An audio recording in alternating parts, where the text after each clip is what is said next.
Green Bay man known that is internationally for writing books on drugs and chemicals back in court today, this time on new drug charges.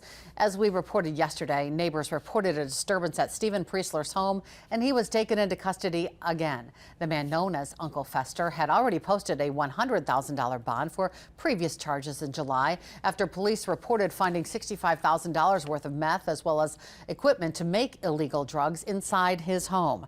In a First Alert update, Holly Brantley is live outside the Brown County Courthouse with what is next in this case. Holly.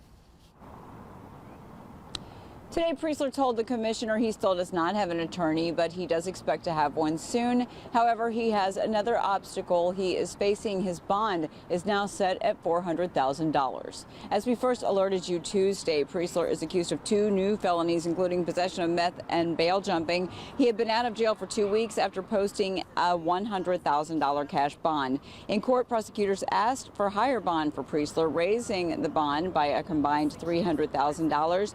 Today, telling the commissioner they believe Priestler knew what he was doing and it was wrong. I think what's significant to note is a fact in that case that he made a statement to this individual that he needed her to do this for him because it was going to cost him $100,000. What's important about that, Your Honor, is that is clear knowledge by this defendant that the actions he was engaging in were violations of bond. This all comes as the city tries to take possession of Priestler's home on South Baird Street, and we just learned that a Brown County judge signed that order today. Now that means the house will be padlocked as this moves through the court system. Priestler has a right to an appeal. Live in Green Bay, Holly Brantley, Action 2 News.